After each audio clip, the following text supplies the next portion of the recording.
Alright folks, we have somebody in this room now that doesn't need any introduction. Our champion, our leader of the bill, Kevin Yoder.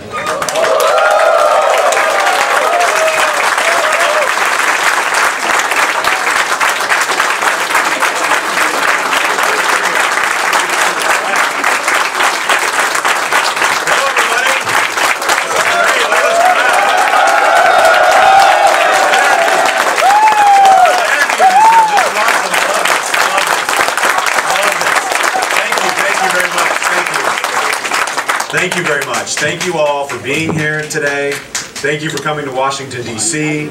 I know you all have left your families, you've left work. You are here in Washington because you believe so strongly in America, and you believe so strongly that we must fix this broken immigration system and end this country backlog for Indian and Chinese residents in America. Right? So thank you so much for all of your time and energy. As you know, this is something we've been spending a lot of time ourselves on here in Washington, trying to get members of Congress, both Republicans and Democrats, to put pressure on their leadership to include in the immigration bill that's working its way through Congress the contents of House Resolution 392. Right? The time is now. There could be no greater time for you to be here, and I can't tell you how encouraging and inspiring it is for me to stand in this room and to see so many people here that are so energized themselves to be here in Washington and carry this message forward. So thank you.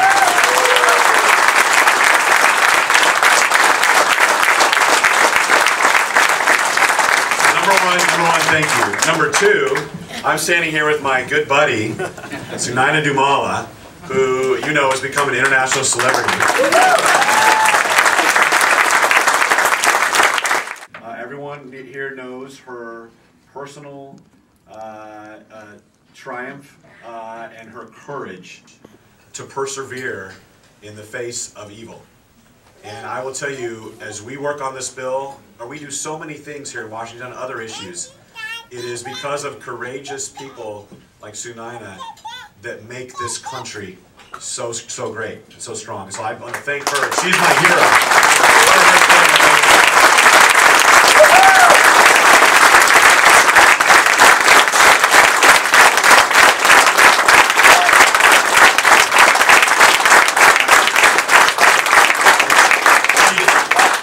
Represented the cause very well on the State of the Union the other night. So you all know that she was in the audience and she stood very proudly. She did a lot of media interviews and she's helping put additional face and different energy behind what you're all here in town to work on. And so, you know, I started working on this issue. I've been on this bill, voted for it in 2011, been working on it for a long time. But when I took over the bill in July of 2017, I did so because of the relationships and the friendships I had made in my own community, that I knew the personal stories already.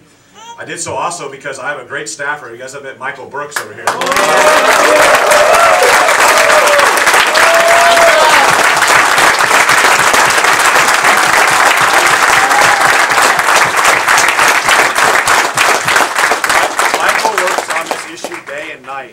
Michael works on this issue day and night, and he was instrumental in convincing me that we needed to make this like a personal life mission for our office to fix this.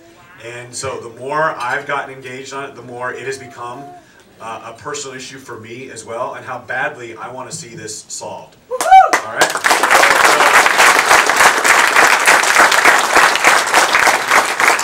I've heard the personal stories, I've received the emails, I read the quotes in the articles. I know the struggle you're facing and how unfair it is to be in a backlog for decades, maybe even up to 70 years. And the more people I tell your story to, the more they look at me and they said, "I'm sorry, did you say 17? I said, "No, maybe 70 years. And they just can't believe their ears. They don't understand how this could be fair, how in America we could treat a group of citizens like that and keep them in that constant uncertainty and unsureness. Will I be here tomorrow? If I lose my job, do I have to go home? What about my children when they turn 21?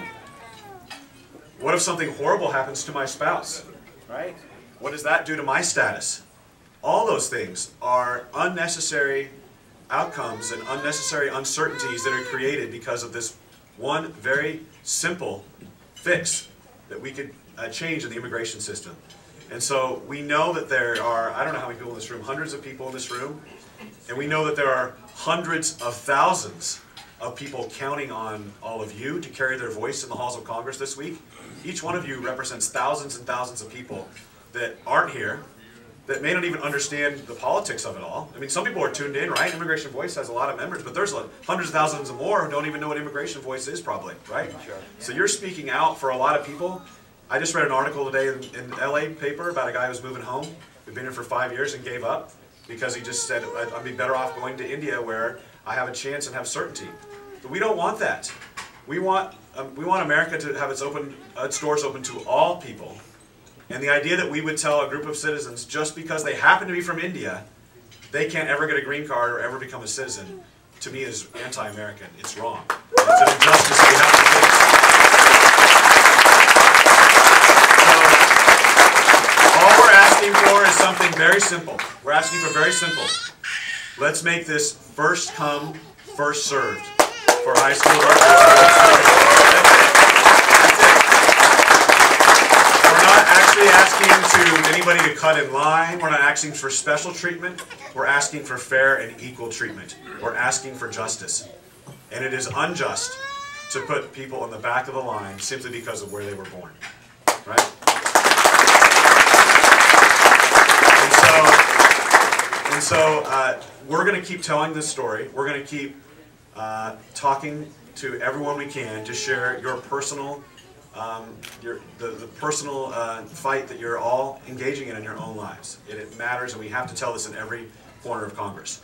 You've got great people here, others that have been leading this organization, that are organizing, and they're doing an awesome job. Right? The online stuff, I'll tell you, every time I tweet or put up a Facebook post about this issue, I go from like 40 retweets to like 2,000 retweets, right? And then people are like, oh, these are bots, they're not real people. And then people start arguing back with them. I am not a bot, I'm a real person.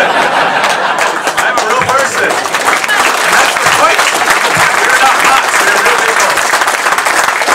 We are real people with real families and real dreams. And we care so much about America and its values that we're willing to stay here amidst uncertainty. And we're willing to raise our children here amongst uncertainty. We're willing to buy property here amongst uncertainty because we care so much about America's values. We'll do anything we can. And all we ask for is that America to love us back and to fix this broken system. That's what we want. And so this week, we want this little girl to have her chance to realize her dreams too. It's very upsetting, I know. So this week you're going to be talking to my colleagues in the House and Senate. The good thing is 303 members of Congress have co-sponsored this bill. Right? That's one of the most co-sponsored bills in Congress. If you come across one of the, 132 that have not co-sponsored it, let's get them to co-sponsor it as well. Right? Last time we put this on the floor, it got 389 votes. So that means we need more co-sponsors, so let's do that.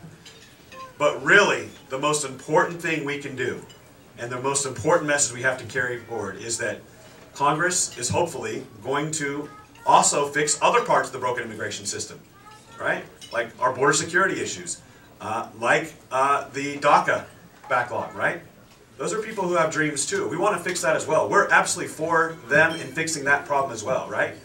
But what we don't want to do is leave behind an entire group of people while fixing it for everyone else. That would not be fair, right?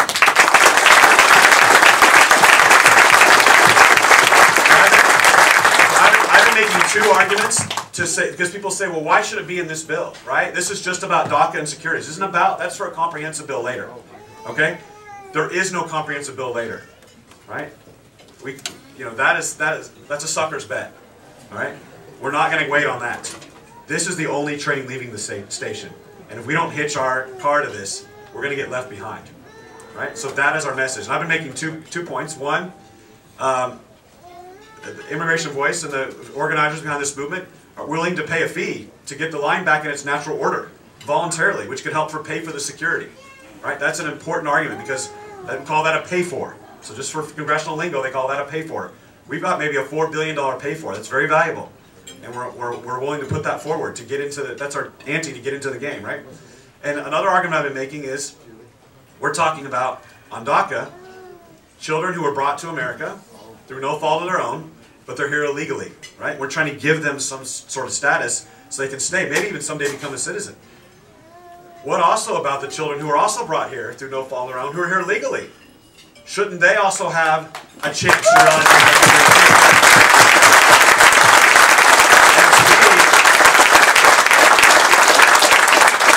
to me, it would be a complete injustice to say we're going to take the children who are here illegally and make them legal, which we all want to do, but at the same time take the children who are legal and make them illegal when they turn 21? That doesn't make any sense. Right? So we're not going to do that. So we have to be part of this bill. We're part of that conversation. We have dependents who are waiting on certainty in the Indian community as well. And so that's why we have to get this done. So I've got a letter along with Tulsi Gabbard, I don't know if you guys have talked about this, that we're putting forward. We've got about 38, I think, or 40 members of Congress to sign it. We want to get that up over 100. And I want to deliver that letter to the Speaker of the House and the Minority Leader Nancy Pelosi, and to get ourselves into this debate. But it's going to be hard, right? Because DACA and these other issues, which are important, again, which we're for, but they're on the headlines. We're not on the headlines yet. So your being here is really important this week. Sunaina coming to the, I always mess up her name, coming to the State of the Union last week was really important. Anything we can do to get the media to pay attention to this story will help put pressure on my colleagues, okay? So I just want to say thank you. Keep at it. Thanks for all the stuff you do online, all the social media. Thanks for being here in Congress, talking to my colleagues. Thanks for contacting members of Congress. Anything you can do.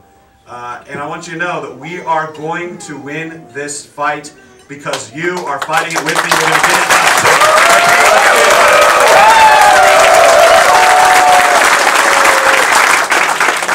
And now a word from my personal hero, Sunaina. Thank you for the introduction, Congressman Yoder. I just want to say a few lines, and I just want to say thank you for being our ray of hope. You are our ray of hope to get out of this misery that all of us are facing right now. And I thank you for giving me the opportunity to be at the State of the Union so that I can represent 1 million of us, and I can utilize the opportunity and have a national spotlight on the message on why we need to fix a broken immigration system. So, no matter how many times we say it's not going to be enough, but we're still going to say thank you so much, and thank you for being our ray of hope.